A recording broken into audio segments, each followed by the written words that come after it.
বন্ধুরা, আজ আমি তোমাদের এমন এক জায়গার গল্প বলবো যেটি পৃথিবীর 5টি ভয়ঙ্কর কারাগারের মধ্যে দ্বিতীয়, কিন্তু নিষ্ঠুরতায় হয়তো প্রথম।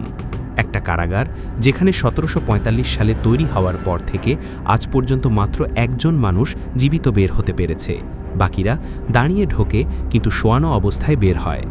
এটাই রাশিয়ার ব্ল্যাক ডলফিন প্রিজন, যাকে অনেকে জীবন্ত মানুষের কবর বলেও ডাকে। এই কারাগারে রাখা হয় শুধু সেই সব অপরাধীদের যাদের নাম শুনলে মানুষের গা শিউরে ওঠে। সিরিয়াল কিলার, সন্ত্রাসী, নরখাদক, চরম সহিংস অপরাধী, সবচেয়ে ভয়ঙ্কর মানুষগুলোই এখানে বন্দী। এর মধ্যে আছে রাশিয়ার ইতিহাসের হিংস্রতম নরখাদক নিকোলায়েভ। সে স্বীকার করেছে অন্তত 10 জন মানুষকে হত্যা করে খেয়েছে, আর পুলিশের ধারণা সংখ্যা আরও বেশি। খাবার, মদ অথবা আশ্রয়ের লোভ দেখিয়ে সে লোকজনকে তার গ্রামের নির্জন কুড়েতে নিয়ে যেত, হত্যা করত, টুকরো করত, আর মানুষের মাংস দিয়ে মোমো, কাটলেট, এমনকি শিক কাবাব বানাত। আরও ভয়ঙ্কর, সে এসব খাবার অজানা প্রতিবেশীদেরও খাইয়েছে। সত্য জানাজানি হওয়ার পর দেশে যখন আতঙ্ক ছড়িয়ে পড়ে, তখন তাকে ব্ল্যাক ডলফিনে পাঠানো হয় আর মানুষ কিছুটা শান্ত হয়। কিন্তু ভুল করো না, নিকোলায়েভ একমাত্র নয়। এখানে থাকা 700 বন্দীর নামে মোট 3500টি মামলা, অর্থাৎ গড়ে প্রত্যেকে কমপক্ষে 5টি করে খুন করেছে। আর এদের মধ্যে কেউই শত শত বছরের ইতিহাসে এই কারাগার থেকে পালাতে পারেনি। কারাগারটি রাশিয়া কাজাকিস্তান সীমান্তের এক বিরান দ্বীপে, চারপাশে 12 বর্গ কিলোমিটারের জনমানবহীন লেক।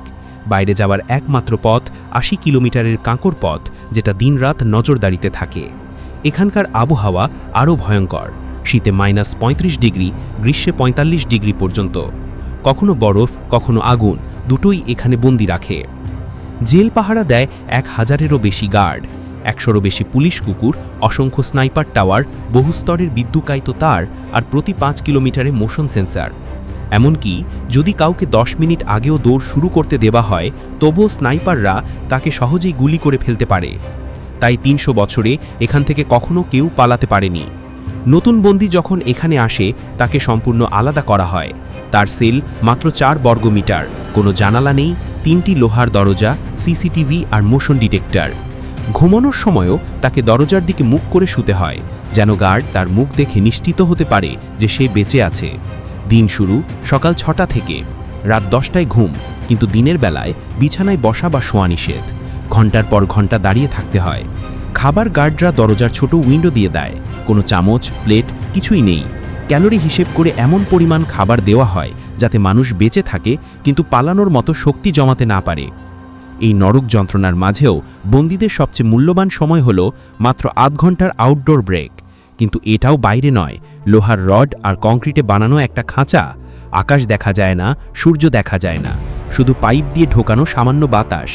সেখানে যেতে হলে 6 জন গার্ড আর 1 পুলিশ কুকুর নিয়ে তাকে নেওয়া হয়।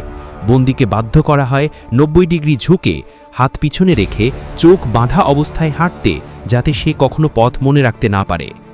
এই আধ ঘন্টার মধ্যেই গার্ডরা বন্দির সেল পুরোপুরি তল্লাশি করে। কোনো সন্দেহজনক কিছু পেলেই তাকে নতুন সেলে পাঠানো হয় আর শাস্তি বাড়ানো হয়।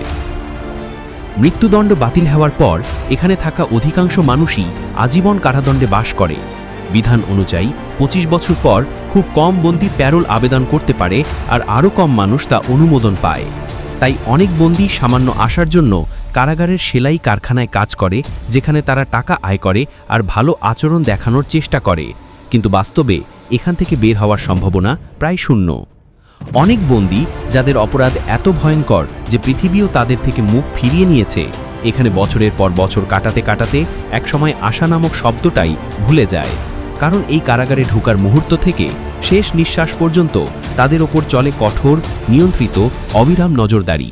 ব্ল্যাক ডলফিন শুধু একটি কারাগার নয়, এটি মানুষের অন্ধকার দিকের উপর প্রতিষ্ঠিত সবচেয়ে কঠোর প্রাচীর। এখানে ঢোকার পর পৃথিবীর সব আলো ধীরে ধীরে নিভে যায়, কারণ এখানে জীবন নয়, শুধু সময় বেঁচে থাকে।